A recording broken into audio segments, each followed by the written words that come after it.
Apocalypse 17, 1 à 6.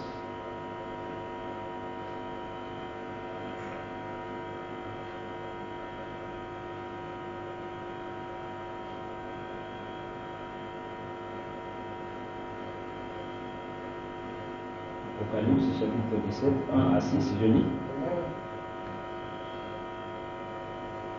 Puis un de sept anges qui tenait de cette coupe vint, et il m'adressa la parole en disant, viens, je te montrerai le jugement de la grande prostituée qui est assise sur les grandes eaux. C'est avec elle que les rois de la terre se sont livrés à l'impudicité, et c'est du vin de son impudicité que les habitants de la terre se sont enivrés. Il me transporta en esprit dans un désert, et je vis une femme assise sur une bête écarlate, pleine de noms de blasphème, ayant 7 têtes et 10 cornes. Cette femme était vêtue de pourpre et d'écarlate, et parée d'or, de pierres précieuses et de perles. Elle tenait dans sa main une coupe d'or remplie d'abominations et des impuretés de sa prostitution. Sur son front était écrit un nom, un mystère, Babylone la grande, la mère des impudiques et des abominations de la terre. Amen. Vous pouvez vous asseoir, que Dieu bénisse. Alors nous allons essayer d'achever et de conclure un peu sur la parole parlée et la sémence originelle. Comme nous l'avions dit la fois passée, quand le prophète a prêché ce message, lui-même a dit qu'il voulait montrer aux gens et faire comprendre aux gens pour quelle raison il a eu cette attitude-là pendant tout son ministère, depuis 1933 jusqu'en 1962, pourquoi il s'est érigé contre les dénominations, pourquoi il prêchait contre les dénominations durement, et quand il est venu prêcher ce sermon, quand il commence, il dit, je m'aimerais démontrer par la Bible la raison pour laquelle j'ai eu cette position depuis le début. Quelle est cette position? C'est de réprimander les dénominations et de dire aux gens de ne pas appartenir à des organisations. Alors c'est là qu'il va dans le Nouveau de l'Ancien Testament, dans le livre de Genèse, pour prendre la loi que Dieu avait donnée dès le commencement, disant que chaque sémence devait produire des arbres selon sa propre espèce, et chaque arbre devait produire des fruits selon sa propre espèce. Et Frère Branham nous démontre que, comme la Bible le dit, la sémence de Dieu ne peut jamais être mélangée avec une autre sémence. Car Dieu avait dit, chaque sémence doit rester telle qu'elle, et chaque sémence doit se reproduire selon sa propre nature, selon sa propre espèce. Et les sémences, Frère Branham nous montre, il dit la sémence originelle de Dieu, c'est sa parole. Et Dieu, quand il a donné sa parole, il ne veut pas que sa parole puisse être modifiée, que sa parole puisse être hybridée, mélangée avec une autre parole. À tout moment que cela est fait, cela apporte la mort. C'est là que nous voyons dans l'histoire d'Adam et Ève, dès le commencement, Ève a mélangé la sémence de Dieu, a mélangé la parole de Dieu avec celle de Satan, du serpent, et cela a produit la mort. Le résultat qui en est sorti, c'était quoi? C'était Caïn, et c'était la mort, c'était l'hybridation, et c'est pour cette raison que Frère Branham nous dit, nous tous les humains, nous mourrons. Pourquoi? Parce que nous sommes un produit venant de cette union entre Satan, le serpent, et la femme Ève. Alors, Frère Branham, dans d'autres prédications comme le mariage et le divorce, il nous montre que Adam et Ève, Dieu leur avait donné cette loi, cette promesse de se reproduire et de remplir la terre. Et Frère Branham dit, c'est comme cela que le sexe a été donné. Il dit, plus tard, il devait faire cela normalement, mais ce qui est arrivé, ce qui a causé le péché cette fois, c'était que Ève ne pouvait pas attendre le moment de Dieu. Elle ne pouvait pas attendre le temps où Dieu devait leur permettre de faire cela. Mais elle a dévancé Dieu. Et comme elle a dévancé Dieu, c'est là que la mort est entrée. Alors, avant que Adam, qui était fiancé à Ève, car Frère Branham nous dit, Adam n'avait pas encore pris Ève comme étant sa femme, ils vivaient ensemble, mais il devait un jour devenir sa femme. Mais avant cela, avant que Adam ne vienne à son épouse, qui était Ève, qu'est-ce qui s'est passé? Satan, le diable, a dévancé Adam dans le jardin d'Éden. Et quand Adam voulait venir prendre son épouse, il va trouver que son épouse a déjà été souillée. Il y avait déjà une autre sémence dans l'épouse d'Adam. Et c'est là que la chute est entrée, c'est là que la mort est entrée. Et Frère Branham nous dit que l'arbre qui était au milieu du jardin, quand il prend cela sous un autre angle, il dit que c'était Ève qui était l'arbre dont Dieu avait dit à Adam de ne pas toucher. C'est là qu'il va loin et il dit, regardez, la Bible déclare que l'arbre était au milieu du jardin. Et le milieu du jardin, Frère Branham nous dit, le jardin, c'est encore une femme, selon le livre des Cantiques et des Cantiques. Et le jardin, c'était Ève. Et l'arbre qui était au milieu du jardin, Frère Branham, quand il prêche cela, il dit, vous êtes des adultes, vous pouvez bien comprendre. Qu'est-ce que cela veut dire? Le milieu du jardin, le milieu de l'être humain qui était la femme, car c'est elle qui était le jardin. Et c'est à cela que Dieu avait dit à Adam, ne touche pas, parce que le jour où tu vas toucher, tu vas mourir. Et c'est là que Frère Branham nous montre, il nous dit, Adam était une autre espèce d'un arbre, et Ève aussi était une autre espèce d'un arbre. Adam était un homme, Ève était une femme. Et quand ils se sont croisés, c'était deux arbres de semences différentes qui se sont croisés, et cela produit quoi? Cela produit la mort. C'est pourquoi Frère Branham dit, le passage obligé pour tout humain, nous devons mourir. On ne peut pas retourner à Dieu dans ce corps-ci. C'est là que nous allons voir même le dimanche prochain par la grâce de Dieu, les deux hommes dont la Bible nous montre. Parce que quand nous ne comprenons pas les deux hommes qui sont dans un même tabernacle, dans une même maison, nous allons confondre toutes les promesses de la Bible. Parce que chaque homme a sa propre promesse, a ses propres promesses. L'homme esprit et l'homme chair, l'homme poussière et l'homme théophanie. Tous ces deux hommes-là, chacun a ses promesses que Dieu lui a données. Mais quelquefois, quand nous lisons la parole de Dieu, nous mélangeons et nous inversons les promesses que Dieu a données à l'un ou à chacun. On prend toutes ces promesses et on ne sait pas où les poser. C'est là que nous tombons dans l'erreur. Alors, Frère Branham nous montre que cette hybridation entre les deux arbres, Adam et Ève, cela a produit la mort. C'est pourquoi il dit Dieu a pourvu d'une nouvelle naissance. Parce que cette première naissance était un péché. Cela a apporté la mort. Alors Dieu a pourvu d'une nouvelle naissance. C'est pourquoi il nous montre, il nous dit la sémence qui a été promise à Ève dans le jardin d'Éden. Voici ta sémence va faire quoi? Va écraser la tête du serpent et celui-ci va le mordre au talon. Et cette sémence, c'était qui? C'était Christ, la sémence royale qui devait venir. Le Frère Branham dit, Ève, c'était plutôt elle qui devait produire cette sémence. Mais à cause du doute, à cause de ce qu'elle a renié la parole de Dieu et a accepté le mensonge du diable, cela a produit un enfant mortel, une chair mortelle, des enfants bâtards, des hybrides. C'est pourquoi, Frère Branham, nous tous, nous sommes des hybrides. C'est pourquoi nous ne pouvons pas hériter le royaume des cieux.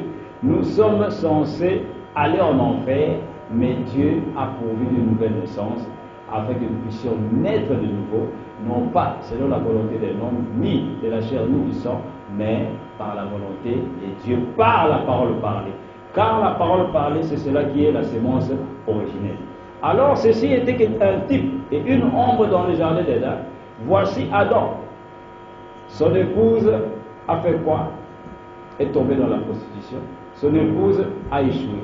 Et Frère Branham dit Jéhovah, de la même manière, son épouse, qui était qui? Israël. Et Israël, Jéhovah, avant de venir à son peuple, Israël a été souillé. Israël s'est prostitué, est entré dans l'idolâtrie, a commencé à adorer des idoles. Et Frère Branham nous dit, le Fils, qui était Jésus, lui aussi de la même manière, qu'est-ce qui arrive? Son épouse, sa fiancée, qui est l'Église, qui est sortie depuis le jour de la Pentecôte, avant qu'il ne vienne à cette église, de prendre cette église ici, voici l'église aussi a été souillée. Et ceci accomplissait les types d'Adam dans le jardin d'Éden. Avant qu'Adam ne vienne à Ève, le serpent est venu. Et voici que Jéhovah lui aussi, avant qu'il ne vienne prendre Israël, Israël a été souillé. Et Jésus le Fils lui aussi, avant de prendre sa fiancée, voici l'Église a été souillée.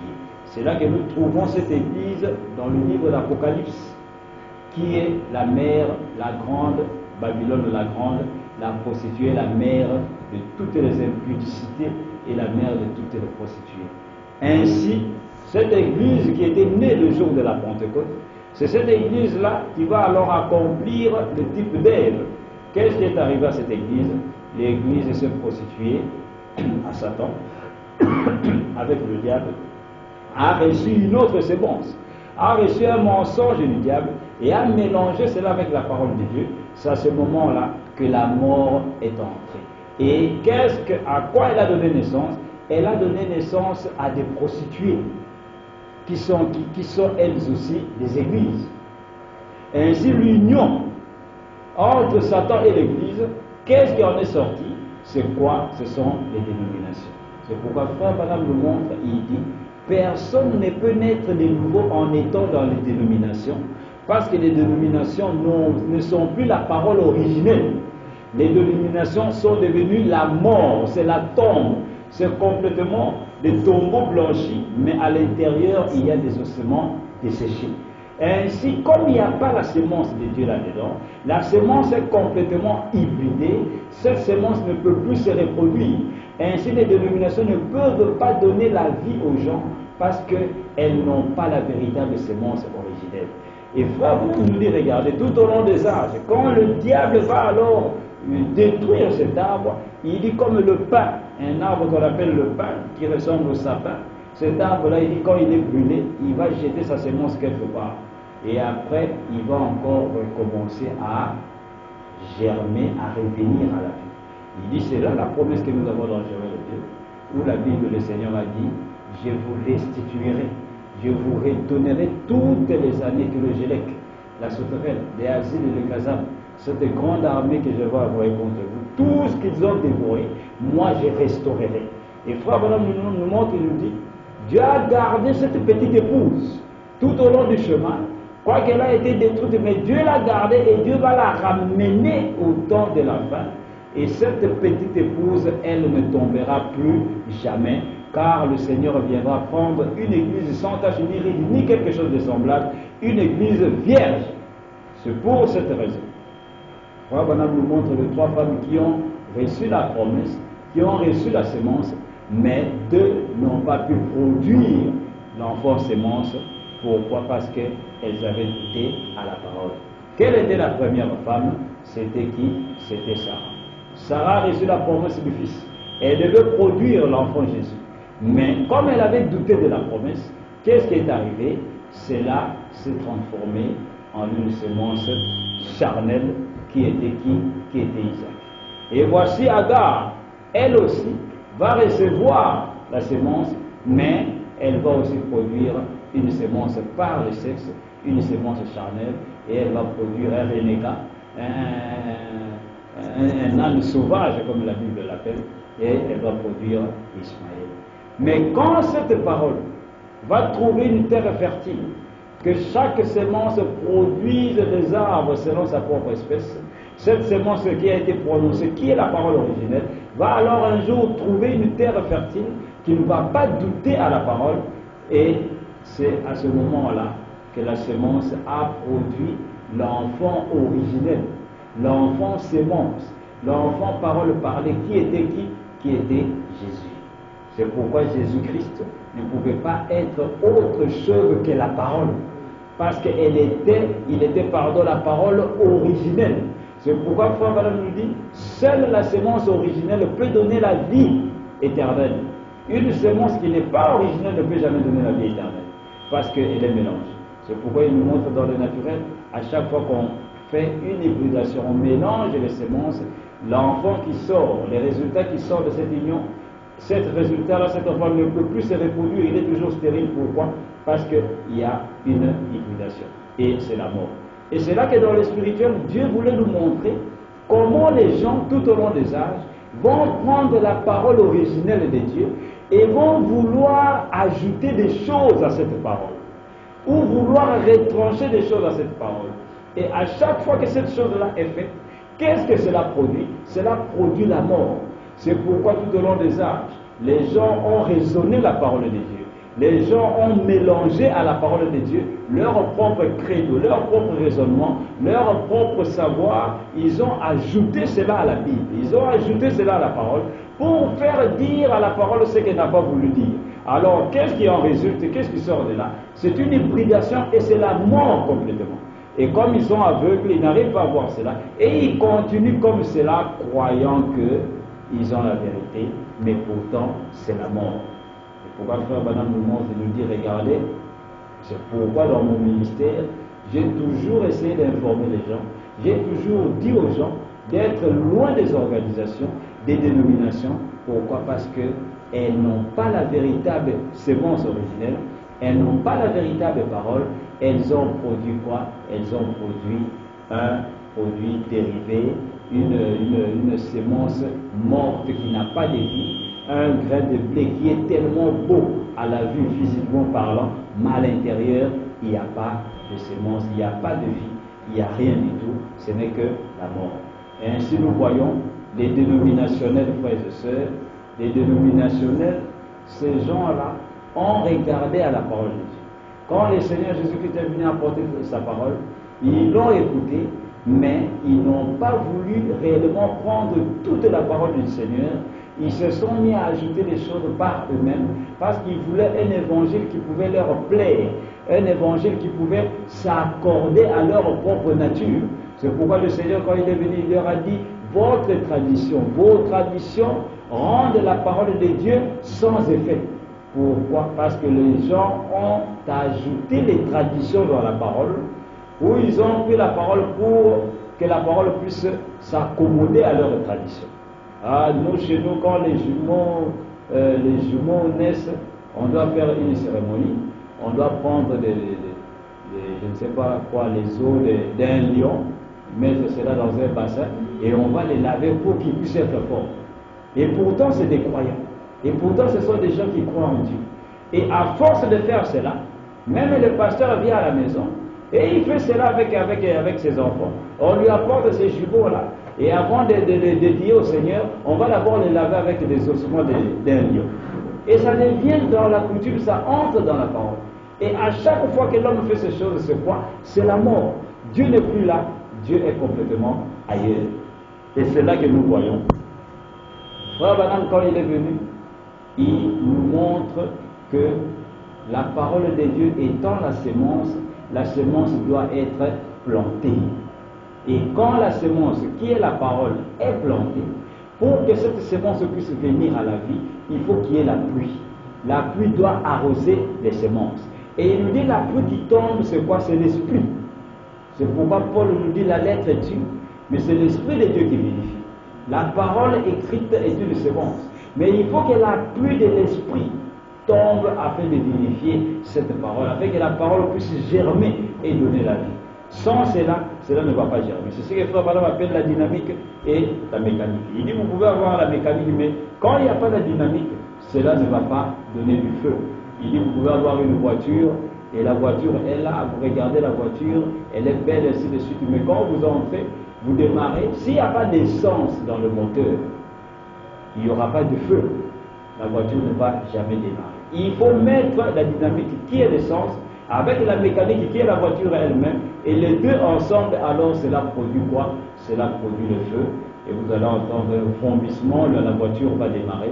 Et c'est comme cela qu'il nous montre, il nous dit, quand vous avez la parole de Dieu, c'est bien, mais il faut attendre que l'Esprit descende afin de vivifier cette parole en vous, pour que la parole puisse prendre vie. Et Frère Branham nous montre, en son jour, quand il est venu sur la terre, il nous dit toutes ces années que nous avions eues, Dieu était en train de planter des semences. Depuis 1947, lorsque l'ange est descendu sous la forme d'un homme à Frère Branham pour lui accorder la commission, c'est là qu'il y a eu le réveil pentecôtiste. Le pentecôtisme a commencé en 1906, pardon.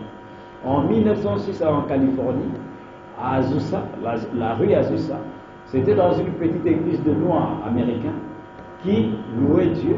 Ils étaient juste dans des hangars sur des sciures de bois et ils louaient le Seigneur, ils prêchaient l'évangile et soudainement le Saint-Esprit est tombé sur eux.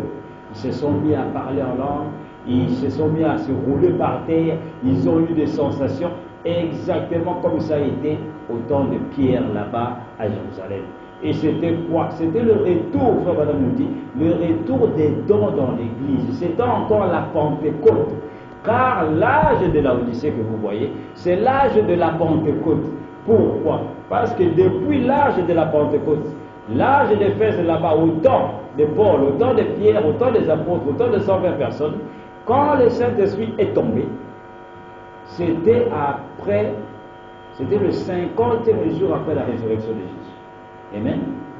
Et le 50e jour, selon la loi de Lévitique 23, ce sont les 7 sabbats, ou les 7 jours, pardon, les 7 sabbats pris 7 fois. C'est-à-dire une semaine, 7 fois. Car une semaine a 7 jours. Et quand on fait 7 fois 7, ça fait 49. Et la Bible déclare le lendemain du sabbat, la gerbe doit être agitée. Et c'était ça le jour de la Pentecôte. Quand Jésus-Christ est ressuscité des morts, il était lui la gerbe agitée pour son jour. Dieu l'a fait sortir de la tombe et l'a agité au devant du peuple. Amen. Alors, 40 jours, il est apparu aux apôtres. Il apparaissait aux gens, à 5 000 personnes. Il continuait son œuvre après sa résurrection. Et le 40e jour, il est parti. Voilà, le 40e jour, il est parti. 10 jours après, qui faisait 50 jours après sa résurrection, c'est là que le Saint-Esprit est descendu sur les 120 personnes. C'était quoi? C'était encore le jubilé, c'était encore la Pentecôte, le 50e jour. Et depuis cet âge-là, c'était l'âge pentecôtiste. C'était le véritable pentecôtiste des apôtres, qui parlait le véritable parler en langue, qui prêchait la véritable parole de Dieu, le véritable évangile qu'il leur avait été donné. Et quand le Seigneur est parti, alors les âges de l'Église ont commencé. Et nous avons exactement 7 âges de l'Église. Et les 7 âges de l'Église que nous voyons symbolisent les 7 sabbats. Amen. Chaque âge symbolise une semaine. Chaque âge symbolise une semaine. Chaque âge symbolise une semaine. Et quand nous avons 7 âges de l'Église, nous avons exactement les 49 jours. Mais le lendemain du sabbat, qu'est-ce qui doit arriver? La Pentecôte qui était là-bas au temps de Pierre doit encore revenir au 7e âge de l'Église.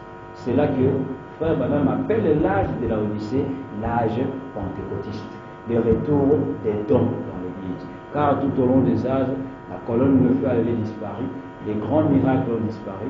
Pourquoi? Parce que l'Esprit de Dieu a été attristé tout au long des âges. Cette femme prostituée a détourné la parole, a brisé la parole, a fait que les gens puissent sortir de la véritable parole originelle, et l'Esprit de Dieu a été attristé tout au long des âges. Et c'est au temps de la fin que Dieu ramène encore l'âge pentecôtiste, l'âge des dons, et l'âge pentecôtiste commence en 1906 aux États-Unis. Et c'est là que Frère Branham, après quelques 3 ans, il va venir sur la terre et Dieu va préparer ce corps. Car nous savons tous l'histoire du prophète. Dieu, à l'âge de 7 ans, lui avait dit: ne fume pas, ne bois pas, ne suis ton corps d'aucune manière, parce qu'il y aura un travail à faire avec toi, avec ce corps, quand tu seras un peu plus grand. C'est là que Dieu va alors utiliser cet tabernacle-là. Quand Frère Branham va grandir, Dieu va descendre et va lui donner la commission au travers de l'ange. L'ange descend et lui dit en 47, maintenant tu vas aller à travers le monde afin d'apporter la parole, apporter un réveil. Et c'est là que le réveil a commencé. Le réveil pentecôtiste a commencé. Des gens comme Oral Robert, Billy Graham, Tommy Osborne, tous ces grands prédicateurs américains se sont mis à voyager à travers le monde pour répandre l'évangile. C'était quoi? C'était le réveil. Et après quelques années, en 62, Frère Branham vient, il commence à dire: Voici, nous avons eu un grand réveil ici aux États-Unis et partout dans le monde. Billy Graham, Oral Robert, Tommy Osborne, tous ces gens-là voyageaient partout en Afrique. Et moi-même, nous sommes allés partout pour répondre à l'évangile. Mais d'ici, vous remarquez, c'est comme ici, nos ministères n'œuvrent plus comme avant. On ne traîne plus de foule comme on le faisait avant. Il dit, regardez les campagnes de Billy Graham. Ça n'a plus de l'ampleur comme ça a été avant. Regardez Oral Robert, la même chose. Il dit, regardez aussi les miens, mes campagnes. Il dit la même chose. Il dit pourquoi? Il dit, je vais vous dire une chose, c'est parce que le réveil est terminé. Amen. Le réveil est terminé. Et il dit, quand le réveil est terminé, qu'est-ce qui s'est passé? Il dit, les semences ont été plantées. Dieu a planté toutes les semences. Et maintenant, ce qui doit arriver, c'est la moisson. Et regardez l'homme de Dieu bien-aimé, il nous apporte une vérité, mais d'une certaine manière qui fait que les gens n'arrivent pas à voir la chose. Quand il parle de la pluie de l'arrière-saison, qui vient alors faire mûrir, germer la semence, il dit c'est la pluie de la moisson. Mais les gens lisent la Bible, connaissent même les paraboles du Seigneur. Et tout le monde attend le jour de la moisson. Et les gens savent que le jour de la moisson, c'est la fin du monde. C'est le temps où Jésus revient sur la terre. Mais regardez, frère Madame dit, maintenant c'est terminé. La chose qui va arriver, c'est la pluie de l'arrière-saison. Toutes les semences sont déjà plantées. Mais il dit, chaque semence qui sera plantée doit reproduire selon la loi de la reproduction depuis le livre de Genèse, doit se reproduire selon sa propre espèce. Donc, quand la pluie va tomber, quand l'esprit va tomber sur toutes les semences qui ont été semées, chaque semence sera telle qu'elle a été plantée. Et elle produira rien que ce qui est en elle. C'est pourquoi le message du temps de la fin vient même révéler le diable. Le message, s'il y a des sorciers, si quelqu'un était un sorcier, s'il écoute le message, il devient encore plus sorcier qu'avant. Le message ne le changera pas. Si c'est une sémence du diable, il restera cette sémence-là. Et le message va même l'exposer encore plus.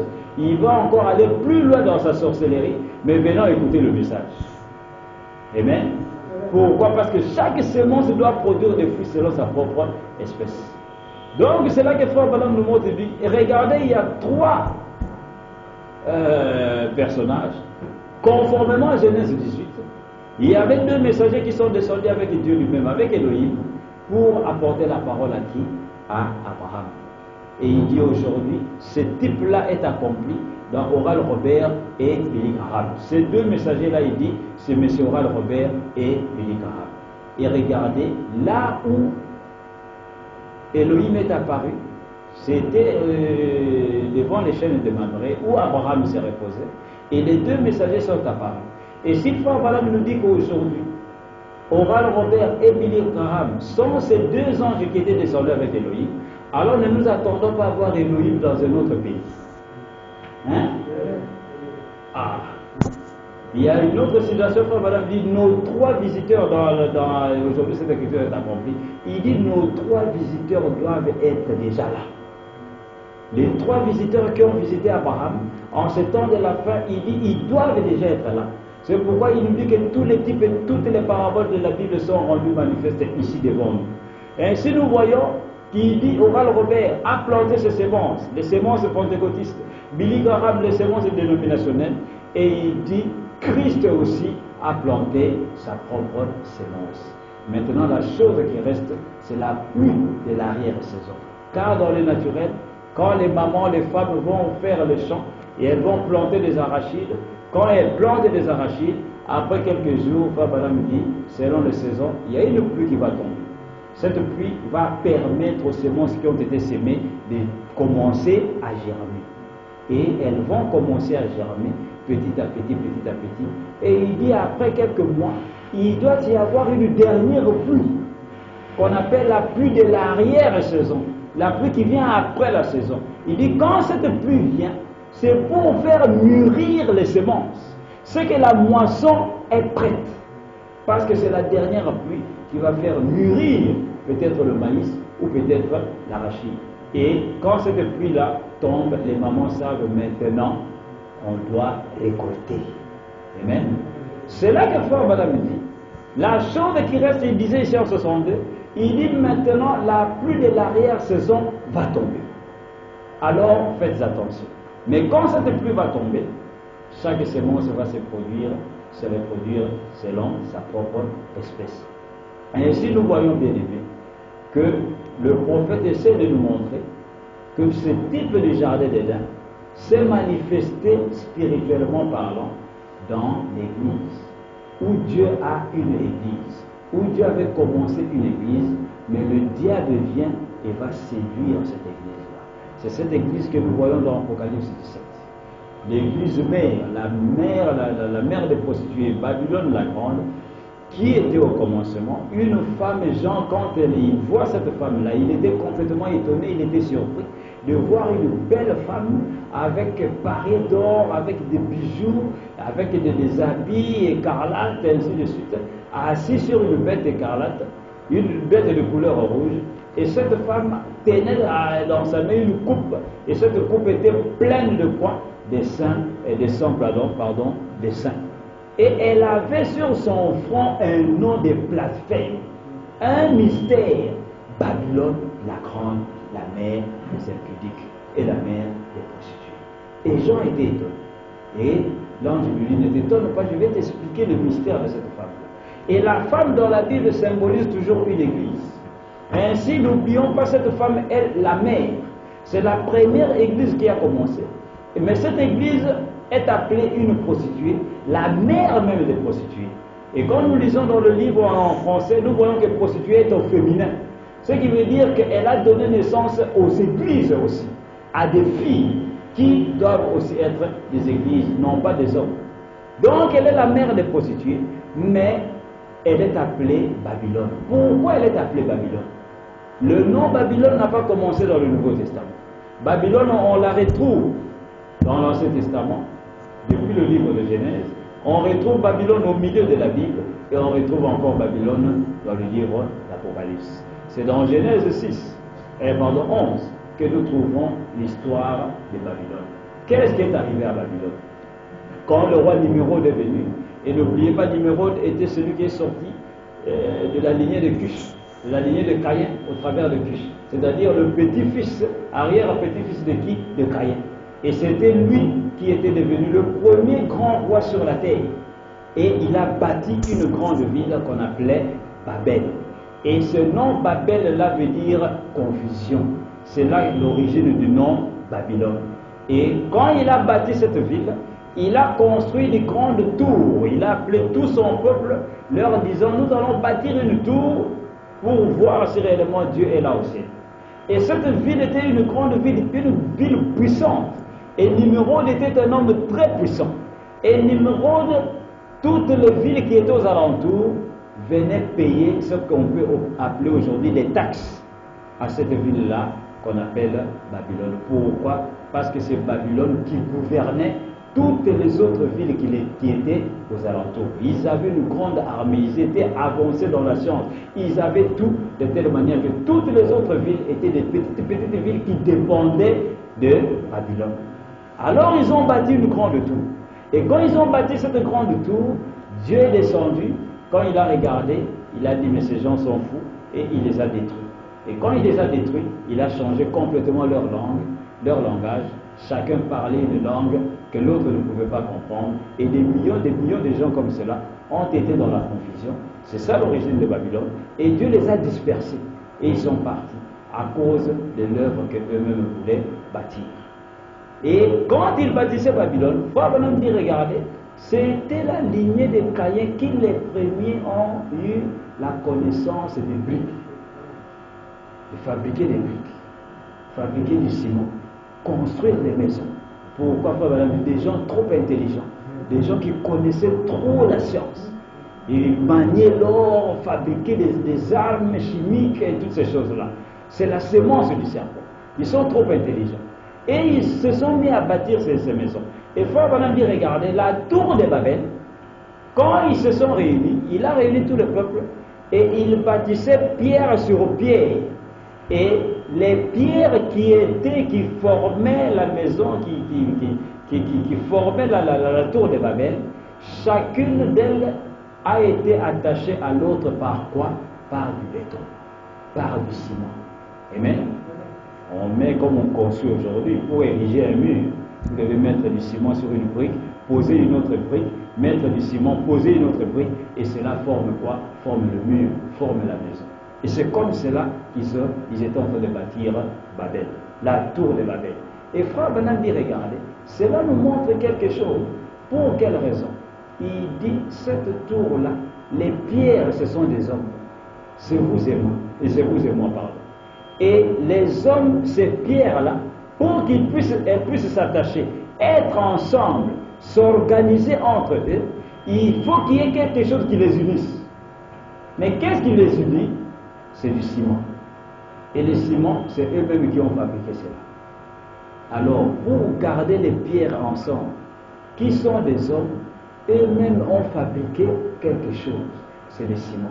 Mais Frère Branham dit, regardez, par contre, quand Enoch a construit lui aussi le tout, qu'on appelle la pyramide, il dit, vous pouvez aller aujourd'hui en Égypte.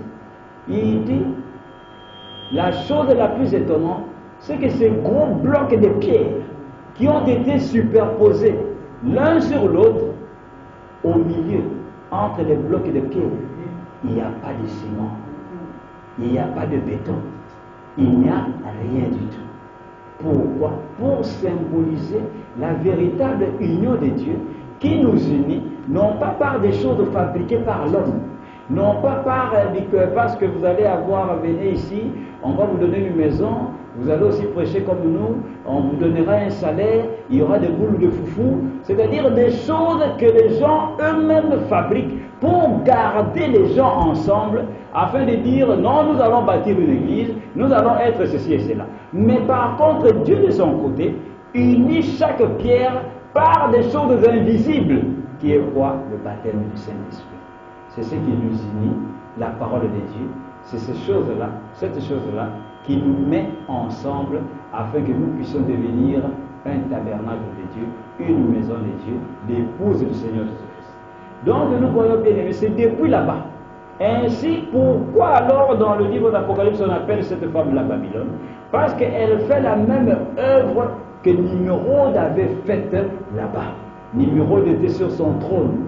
Et Nimrod, sa femme, sa mère, je crois c'est Miramis. C'est là que toutes les adorations païennes que nous retrouvons aujourd'hui sous la forme du christianisme, tout a commencé là-bas. L'adoration d'une femme et de son fils, l'adoration du mari lui-même et de sa propre mère, c'est l'adoration que nous avons aujourd'hui de Marie et Jésus. Et au même moment, ils appellent Jésus papa. Au même moment, Jésus est le fils de Marie. Et au même moment, ils vont prier Marie, faire des prières à Marie, disant que Marie est la mère de Dieu. Et c'est elle qui est la déesse. Et ces choses ont commencé là-bas dans Babylone. Et c'est pour cette raison que, même dans le milieu de la Bible, nous trouvons l'histoire de Babylone lorsque le peuple d'Israël a été déporté par Nebuchadnezzar. Ils ont été amenés captifs à Babylone. Et c'est là-bas aussi à Babylone qu'il y a eu encore une statue où Nebuchadnezzar et Belchassar voulaient amener les Juifs à adorer une image d'un homme saint. Qui était cet homme saint? C'était Daniel. La statue que Nebuchadnezzar avait bâtie, c'était l'image de Daniel. Et Frère Branham nous dit, cela a commencé là-bas avec l'adoration d'une image d'un homme saint. Il dit cela se terminera de la même manière au temps de la fin, où l'Église catholique va produire des statuettes de Jésus, des statuettes de Marie et toutes ces choses-là, amenant les gens dans l'idolâtrie. Et c'est là que, dans Babylone, Belchassar va pousser le monde à adorer des choses qui sont contraires à la parole de Dieu. Et c'est ce que cette femme-là fait encore au temps de la fin, au dernier livre de la Bible, que Dieu montre à Jean dans le livre de l'Apocalypse. Cette femme qui va séduire le peuple de Dieu. Une femme impudique. Et la prostitution spirituelle et l'adultère spirituel, c'est quoi? C'est ce qu'Ève avait fait là-bas. Les gens, au lieu d'attendre le temps de Dieu, afin que Dieu lui-même puisse venir à nous et nous donner la sémence originelle, au lieu qu'Ève puisse attendre qu'Adam puisse venir à elle pour recevoir la véritable sémence originelle, car c'est ce qu'Adam était, non, elle n'a pas attendu, elle a fricoté avec qui? Avec Satan, le diable, et a reçu une sémence. Et l'Église aussi pareillement, au lieu d'attendre le jour où Dieu avait prévu qu'il va amener la révélation de tous les mystères cachés au temps de la fin, afin que le peuple puisse recevoir la véritable sémence originelle. Non, ils n'ont pas voulu attendre, ils se sont mis à inventer eux-mêmes des choses et à coller cela dans la parole. Et essayant de comprendre par eux-mêmes c'est quoi l'enlèvement. Et ils vont se mettre à s'imaginer, donc l'enlèvement, ça sera comme ceci, ça sera comme cela. Le millénium, non, ça sera comme ceci, ça sera comme cela. Et la venue du Seigneur, ça sera comme ceci, ça sera comme cela. Il y aura une trompette qui va sonner, pala, pala, pala, pala. Alors, nous allons nous réveiller et nous allons voir Jésus va venir. Et nous allons partir. Et au lieu d'attendre le temps de Dieu, qui est la véritable parole originelle, que Dieu avait prédestinée afin que le peuple de Dieu puisse recevoir la véritable sémence, cette épouse n'a pas pu attendre. Elle s'est prostituée avec le monde. Elle est devenue une adultère, une église adultère. Alors, à chaque fois que l'église, la fiancée de Jésus, la fiancée de Dieu, devient adultère, Dieu la répudie, parce que Dieu ne peut pas prendre une femme adultère. C'est pourquoi la Bible déclare que Jésus vient prendre une église sans tache, ni ride, ni quelque chose de semblable. Amen. Donc, nous voyons bien aimés, c'est pour cette raison. Cette femme ici, c'est elle qui va alors commencer depuis le jour de la Pentecôte, petit à petit, entrant de la même manière que Satan était entré dans le jardin d'Éden, pour séduire Ève, lui apportant la parole, mais une parole à moitié, déformant la parole de Dieu. C'est de cette même manière que le diable est venu et a séduit cette église tout au long des âges. Et cette église a eu la sémence de Satan, et l'union entre elle et Satan a produit quoi? Les dénominations, a produit les filles. C'est là que nous avons le protestantisme, nous avons les catholiques. Catholique a produit le protestantisme. Les protestantismes se sont mis à produire des baptistes, des presbytériens, des adventistes, jusqu'à ce qu'aujourd'hui nous avons, on ne sait même pas combien les compter. Et toutes ces organisations-là, ce sont les filles de cette maman qui est Babylone la Grande. Et la Bible déclare, on a même trouvé en elle les sangs de tous les saints, les sangs des croyants de Jésus. Pourquoi? Parce qu'elle a tué tout au long des âges les gens qui ne pouvaient pas croire en sa doctrine. C'est une femme qui domine. Elle est sur une bête, et la bête symbolise une puissance. C'est pour montrer qu'elle est une femme puissante. Et elle a des bijoux, elle est parée d'or pour montrer sa richesse. Et Frère Branham nous dit, il n'y a qu'une seule église dans le monde qui est l'église la plus riche du monde. Il dit, vous n'allez même pas vous poser des questions, c'est l'église catholique romaine. C'est cette église-là qui est l'église la plus riche. Et c'est cette femme, elle est cette femme qui est décrite dans Apocalypse 17 et qui a séduit le monde et qui est en train même de séduire le monde jusqu'à aujourd'hui. Alors nous voyons que Dieu a prédestiné une épouse. Il y aura une épouse comme Marie l'était, l'épouse du Seigneur Jésus-Christ au temps de la fin, qui va alors recevoir cette parole. Mais cette parole-ci ne peut pas entrer dans un sein, dans une matrice, dans un ventre qui est souillé. C'est pourquoi Jésus-Christ ne pouvait pas naître par une union charnelle. Il est né d'une femme vierge. Le frère Branham nous montre et nous dit, au temps de la fin, Dieu va faire sortir l'enfant Christ, l'enfant Jésus, c'est-à-dire la parole d'une épouse vierge, chaste et sans tache ni ride. C'est pourquoi Dieu doit ramener une épouse au temps de la fin. Et de cette épouse, Dieu doit tirer Christ qui va sortir de cette épouse. Ainsi, la sémence originelle de Dieu doit tomber dans un sein pur et propre et net. C'est pourquoi Frère Branham nous montre et nous dit, Ève, Frère Branham parle de de la porte de l'âme. Dans la parole parle de la sémence originelle, deuxième partie. Il dit la porte de l'âme, c'est quoi?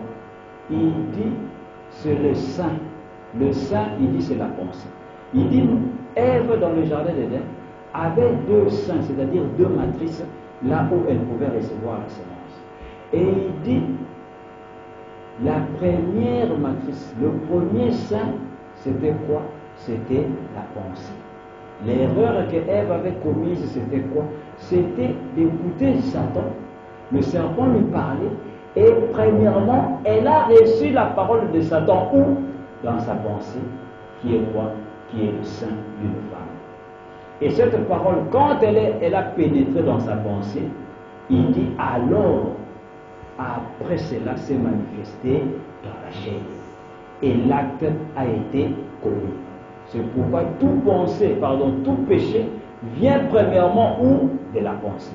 C'est pourquoi le Seigneur en son jour, quand il est venu, il a amplifié la loi qui était dans l'Ancien Testament. Et il dit maintenant, moi je vous dis, que tout celui qui regarde une femme et qui convoite dans son cœur a déjà commis adultère avec elle dans son cœur. Donc, avant même de passer à l'acte, le péché s'est installé déjà dans la pensée de la femme Ève. Et cette pensée-là, c'était quoi? C'était ça, la porte de l'âme. C'était ça, le sein de l'esprit. Et il faut dit après, cela est descendu dans son sein physique, qui était son ventre, et elle est passée à l'acte et a produit quoi? A produit le diable. Et c'est là que nous voyons aussi Satan.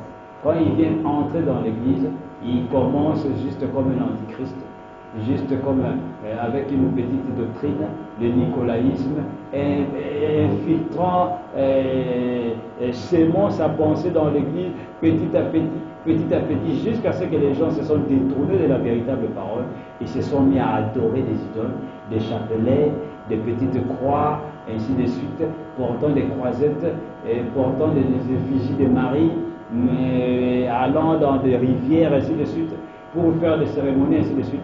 Et ce qui est arrivé à Ève, c'est pareillement la même chose qui arrive à l'église spirituellement parlant. Et cette église-là est tombée complètement dans le péché, est tombée dans la suie. Mais au temps de la fin, Dieu doit ramener son épouse. Dieu doit ramener l'église qui est au commencement. Il va ramener, il va rétablir comme il avait promis dans sa parole dans Joël 2. Il doit rétablir et ramener cette épouse, cet arbre épouse qui doit venir au temps de la fin. Regardez au temps d'Israël, quand Dieu appelle Israël à sortir, Dieu va leur accorder un prophète. Il donne un prophète, il donne la colonne de feu qui était lui-même, il donne un rocher qui fut frappé, qui donnait de l'eau, qui était toujours lui-même. Et le peuple d'Israël avait tout. Mais quand ils se sont mis à marcher vers la terre promise, ils se sont opposés à quelque chose. C'était quoi? Ils ont rencontré les Moabites. Et quand ils ont rencontré les Moabites, Frère Balaam me dit, les Moabites avaient la même forme d'adoration qu'Israël. Et Balaam, quand Balaam est venu, quand le roi Balak l'a appelé pour maudire le peuple d'Israël, Balaam est venu et a posé sur les 7 autels 7 béliers. Frère Balaam me dit, les 7 autels et les 7 béliers symbolisaient la venue de Jésus. Il dit cela montrait que même Balaam croyant à la venue d'un Messie. Et les Moabites croyaient et ils faisaient le même culte qu'Israël, car ils étaient des cousins. Car les Moabites, Moab était l'enfant qui est sorti. Frère Balaam dit, regardez même de l'union de laquelle il est sorti, c'est l'enfant de Lot et de sa propre fille. Une union illicite, illégale, et c'est de là que Moab est sorti. Et ils ont fait quoi? Au lieu de traverser aller dans la terre promise, non, et ils ont érigé des maisons tout au long du Jourdain. Et ils se sont installés. Mais Israël, quand Israël venait, Israël ne construisait pas dans le désert. Ils avaient juste des tentes. Et quand la colonne de feu se levait, ils défaisaient leurs tentes et continuaient à suivre le chemin. Et quand ils arrivent pour traverser afin d'aller, ils vont s'opposer aux Moabites. Et Balak appelle Balaam. Il lui vient. Je ne veux pas que ces gens passent par ici. Parce que s'ils viennent ici, ils vont séduire mon peuple. Je ne veux pas qu'ils viennent apporter leur doctrine ici. Et alors, Balaam va venir pour maudire le peuple. Et Balaam va même aller plus loin pour dire, mais vous ne savez pas que nous sommes un seul peuple. Nous sommes tous les fils d'Abraham. Pourquoi allons-nous quereller? Nous sommes tous des chrétiens, frères, nous croyons au Seigneur Jésus-Christ. Venez, nous allons nous rassembler. Et Balaam va même aller dire au peuple d'Israël, mais vous pouvez même vous marier avec les Moabites. Est-ce que c'est un problème? Nous adorons tous le même Dieu. Vous priez en quel nom? En nom de Jésus, non, mais alors, nous aussi. Et c'est là que Balaam va alors apporter cette fausse doctrine et va unir les enfants d'Israël avec le Moabite. Frère Branham dit, Dieu ne leur a jamais pardonné cette chose. Et c'était les types des ombres du temps de la fin. Où aujourd'hui Dieu a un peuple qui a encore un Moïse, qui a encore une colonne de feu, qui a encore un rocher frappé et qui est en voyage vers la terre promise. Mais ce peuple-ci va trouver encore une opposition. Mais cette opposition viendra d'une manière douce. Et c'est là que Frère Branham nous parle du conseil écuménique des églises. Les pentecôtistes se sont dirigés tout au long du Jourdain. Ils ont dit non, venez, venez. Nous allons faire une organisation. Vous ne savez pas que nous sommes tous un seul peuple.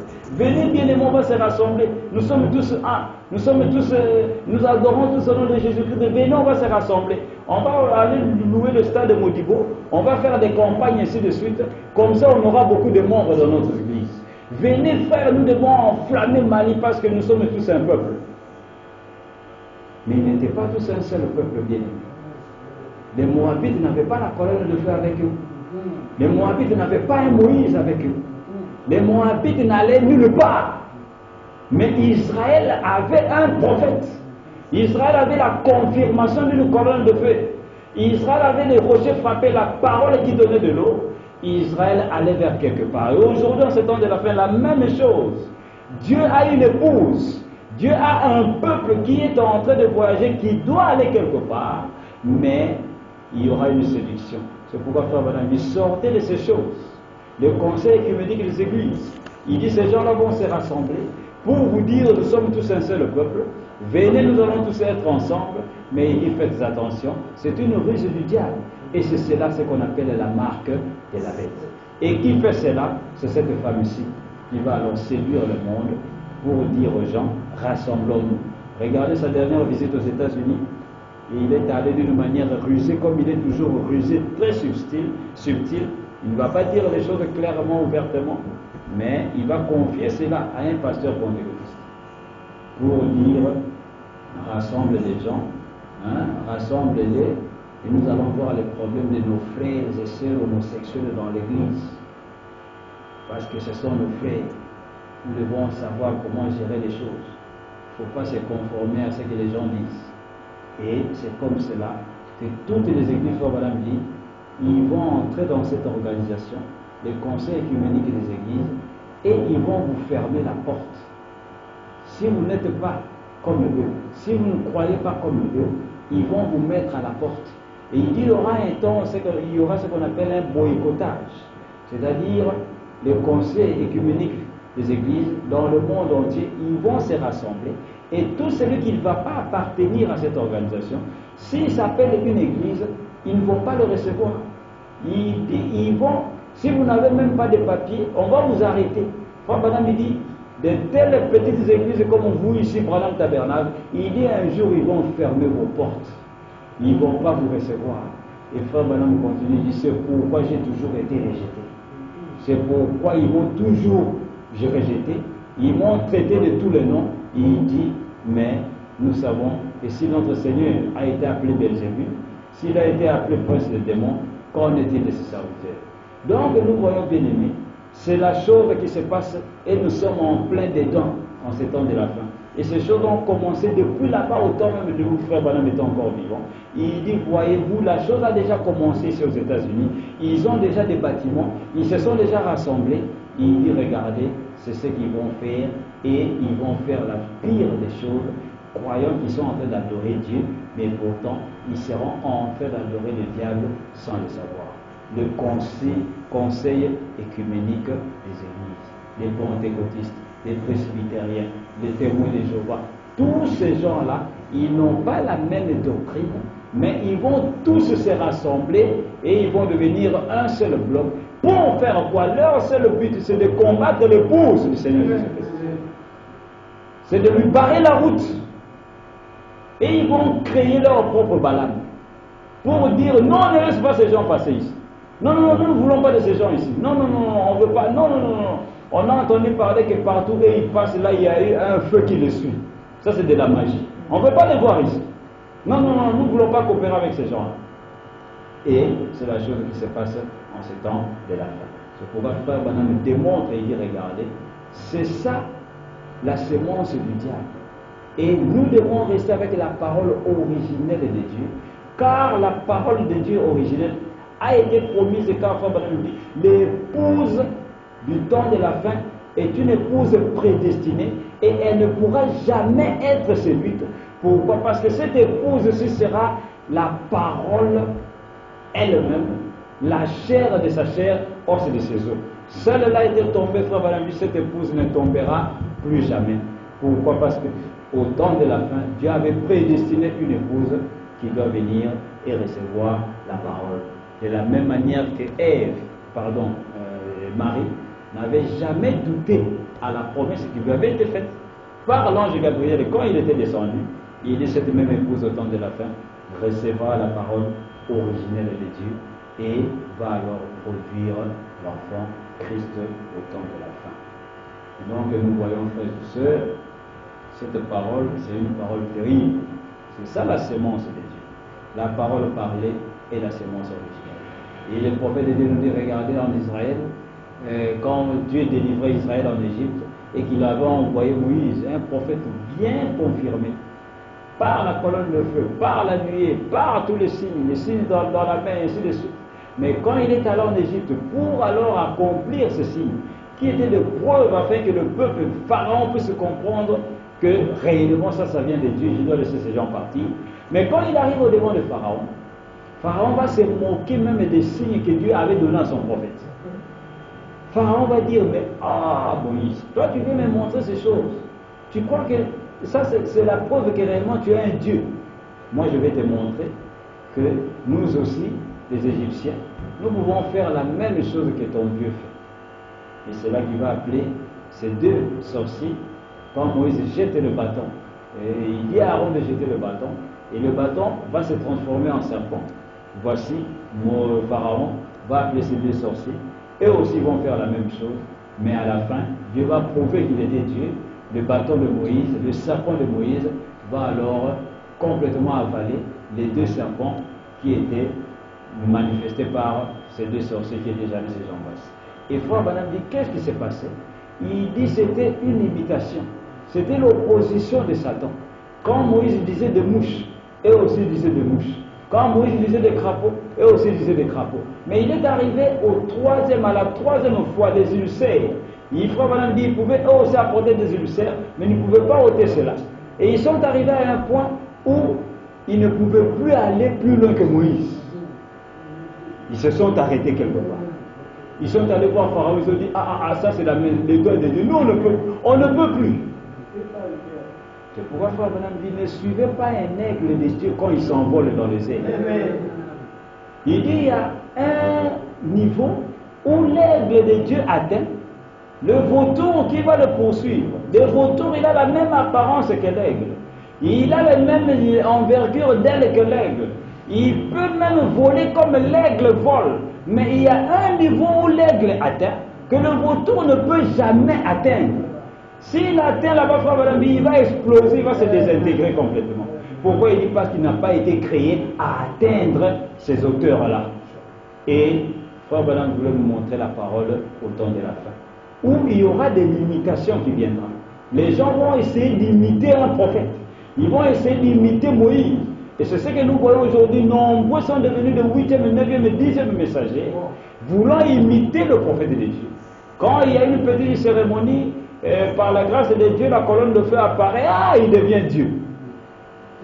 Il prend la photo, il va publier partout dans Facebook, vous voyez, moi aussi.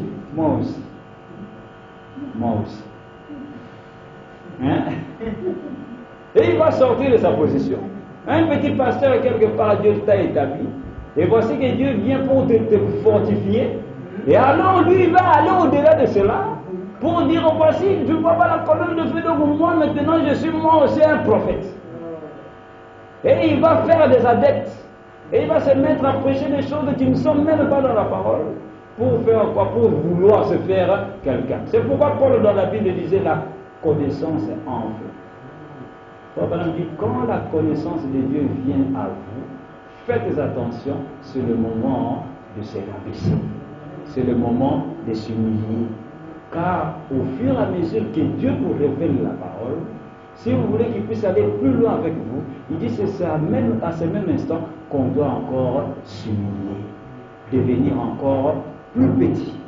C'est pourquoi Paul dit, à cause de l'excellence de la révélation que j'avais, Dieu m'a mis une écharde, c'est-à-dire quelque chose dans la chair, qui le tourmentait. Chaque fois, il dit, j'ai prié 3 fois. Dieu m'a dit, ma grâce te suffit. Autre cela de mon Seigneur, Dieu a dit non, tu vas rester comme ça. Frère Branham dit, vous savez pourquoi? Il dit, Dieu nous donne toujours quelque chose, une faiblesse, pour que nous ne puissions pas nous enorgueillir et dire, vous voyez, moi je suis saint, plus que tout le monde, c'est pourquoi Dieu fait ceci pour moi. Non. Dieu va toujours, comme nous sommes des humains, il va toujours poser une faiblesse dans nos vies. Et à chaque fois que nous tombons dans cette chose-là, on se sent petit. On se dit, oh Seigneur, mais pourquoi je suis toujours dans cette chose-ci? Mais pourtant vous êtes fils ou fille de Dieu. Et vous continuez le chemin. Et c'est comme cela que Dieu nous garde, afin que nous ne puissions pas devenir trop orgueilleux. Pourquoi? Parce que nous avons ceci ou cela. C'est pour cette raison, frère Branham nous dit, la grâce ou la grâce seule. Seule la grâce nous soutient. Seule la grâce nous conduit. Si Dieu nous délaisse aujourd'hui, bien-aimés, on va faire des bêtises terribles. C'est pourquoi nous voyons que quand nous sommes en Christ, la Bible déclare, les plus forts doivent soutenir les plus faibles, doivent complètement aider les plus faibles, afin que tous ensemble, nous puissions continuer le chemin. Abraham dit, Abraham avait ses erreurs, Abraham commettait des erreurs, mais à chaque fois Dieu venait, le tenait dans sa main et il continuait le chemin. Et Paul un jour, lorsqu'il parle d'Abraham, il parle des patriarches, il parle de Sarah qui avait même régné Dieu, vous ne verrez jamais où Paul va dire que Sarah avait régné la promesse. Il dit plutôt dans Hébreux 11, lorsqu'il fait des éloges de tous ces saints, il dit, c'est par la foi que Sarah a reçu la parole et a produit l'enfant Isaac. Mais pourtant là-bas dans l'Ancien Testament, Sarah avait douté. Sarah avait douté de la parole. Elle avait mépris. Elle se moquait de Dieu. Mais de l'autre côté ici, lorsque le Saint-Esprit vient, l'œuvre du calvaire, cela a effacé toutes ces choses-là, de telle manière que Dieu ne voit plus cela, ne voit plus ce que Sarah avait fait là-bas, ne voit plus les bêtises qu'Abraham avait commises là-bas, le mensonge qu'il avait raconté là-bas, toutes ces choses-là, Dieu efface cela complètement et il ne voit plus cela. Donc nous voyons, bien aimés, au temps de la fin, nous nous retrouvons dans cet âge où le conseil écuménique des églises, la femme prostituée, le grand mystère Babylone est en train de se manifester en ce temps de la fin. Il est à l'œuvre et nombreux sont en train de suivre ces choses-là, où on croit que, comme tout le monde adore Jésus, comme tout le monde cite le nom de Jésus, alors tout le monde va aller au ciel, alors tout le monde est dans le vrai, et pourtant Dieu a une petite épouse. C'est pourquoi la Bible déclare les enfants de la délaissée, de cette femme adultère, ces enfants seront plus nombreux que les enfants de la femme libre, que les enfants de la femme qui est dans la promesse de Dieu, qui est la femme prédestinée à donner naissance au véritable Fils de Dieu. Mais les fils de Dieu seront peu nombreux au devant de ces gens-là. C'est pourquoi ils seront trop nombreux partout dans le monde, mais Dieu a toujours été dans une petite minorité. C'est pourquoi le Seigneur a dit, ne crains point petit troupeau, car il a plu à votre Père de vous donner le royaume. Le royaume de Dieu vient à un petit troupeau, pas à un grand troupeau. Mais les gens se sont rassemblés derrière des organisations. Pourquoi? Parce qu'on croit que comme nous sommes grands aujourd'hui, nous sommes nombreux, donc nous sommes dans la vérité. Et pourtant, ce n'est pas la manière de faire de Dieu. C'est tout à fait contraire à ce que Dieu fait, car Dieu a toujours été dans la minorité et toujours dans l'humilité, toujours dans des choses qui ne frappent pas l'œil. Le royaume de Dieu ne vient pas de manière à frapper les regards. Dieu fait les choses en toute simplicité, mais il accomplit sa parole en tout silence. C'est pourquoi, à l'ouverture du 7e saut, il y a un silence d'environ une demi-heure. Pourquoi? Parce que c'est le moment où Dieu est en train d'accomplir une grande chose que même le monde attendait, mais dans le silence complet. Mais les gens s'attendent. Mais quand Jean voit cela, Jean dit, tout s'est tu. Un silence complet. Les anges au ciel se sont tus. Les anges qui adorent Dieu, Saint, Saint, Saint, Saint, est le Seigneur Dieu, chaque jour devant le trône. Mais ce jour-là, il y a eu un silence complet. Mais aujourd'hui, les gens n'arrivent pas à comprendre cela. Les gens croient que Dieu va accomplir sa parole d'une manière fracassante, d'une manière qui frappe les yeux. Mais nous avons la grâce de Dieu, que Dieu nous a envoyé encore un prophète qui nous conduit dans toute la vérité, afin que nous puissions recevoir la véritable sémence originelle. C'est pourquoi cette sémence devait revenir au temps de la fin, afin de reproduire des fils et des filles de Dieu pour le royaume, accompli Romains 8, où Paul nous dit que la nature tout entière gémit et soupire, attendant la manifestation du Fils de Dieu. Car toute la nature a été complètement jetée dans la confusion, non pas par son gré, mais par celui qui lui a soumis. Et Adam, quand il a péché avec sa femme, même la nature est tombée parce que c'était Adam qui était le chef de toute la nature. Et ainsi les animaux, les arbres, toute la nature a perdu quoi?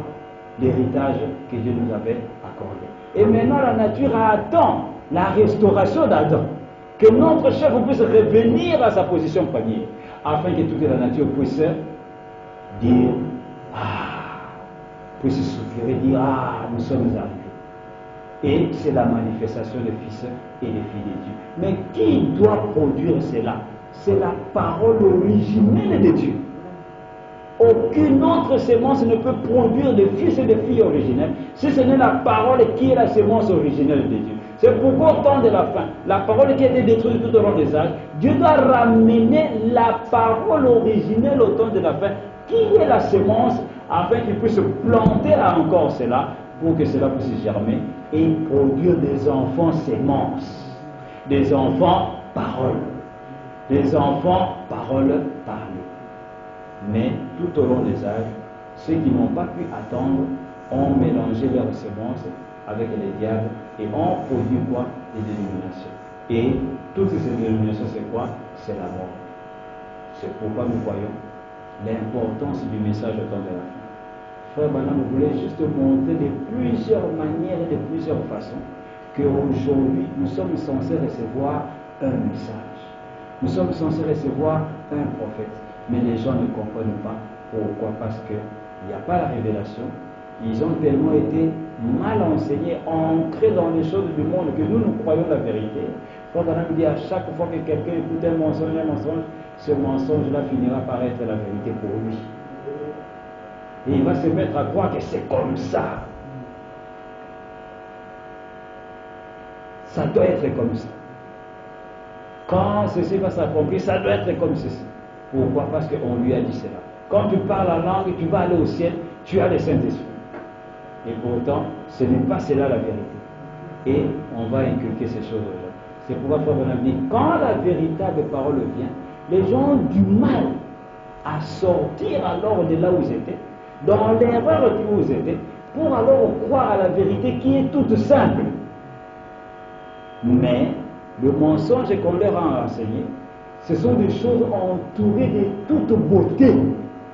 Ah frère, nous allons voir la ville et la cité, la nouvelle Jérusalem, qui va descendre du ciel avec des rues pavées en or, frère.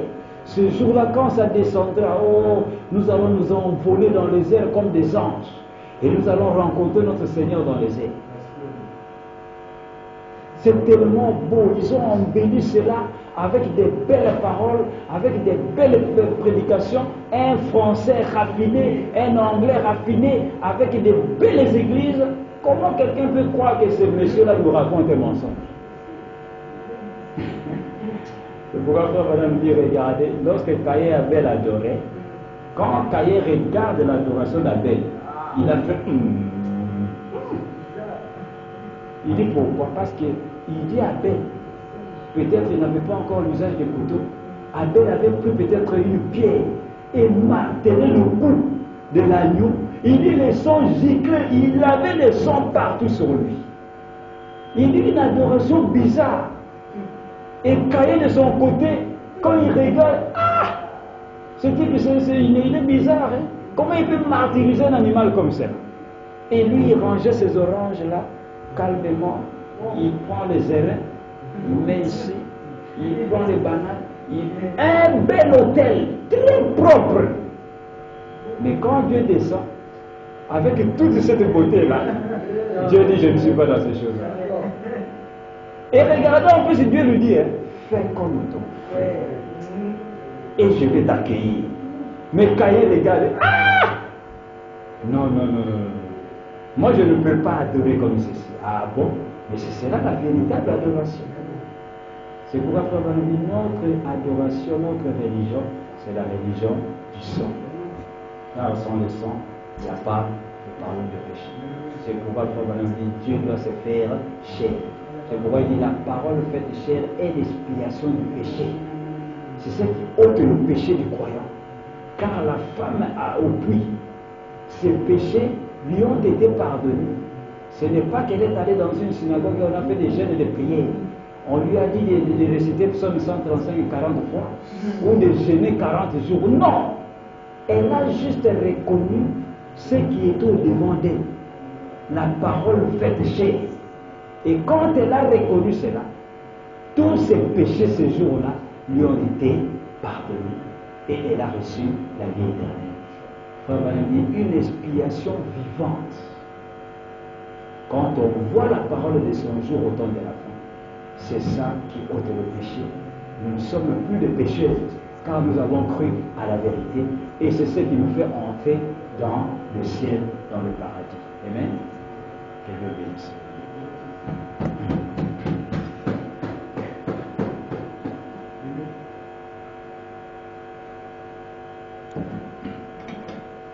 Nous allons prier le Seigneur.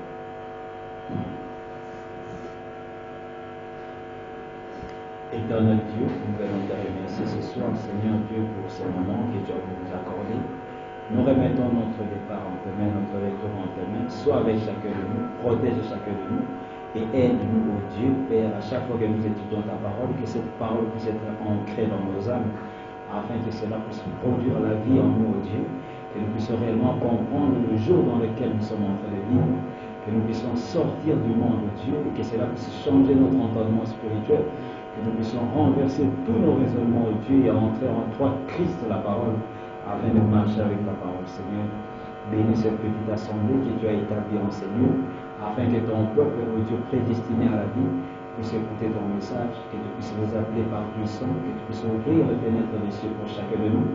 Toute requête de prière, Dieu, qui soit prononcée en ces lieux, nous prions chaque fois que cela puisse monter au devant de ton trône et que tu puisses recevoir chacun de nous. Que tu puisses nous laver de tout péché, de toute impureté, tout ce qui est contraire à ta parole, Dieu, que nous faisons quelquefois. Nous prions que tu puisses nous les pardonner et les jeter dans la mer de l'oubli. Nous prions pour nos familles qui sont au loin, que tu puisses aussi être avec eux, Seigneur, que tu puisses recevoir leur requête de prière, que tu puisses ouvrir les fenêtres des cieux pour eux, que tu puisses, oh Dieu, les bénir en toutes choses, Père, pour la gloire de ton Saint-Nom. Ceux qui sont affligés, perdus partout, oh Dieu,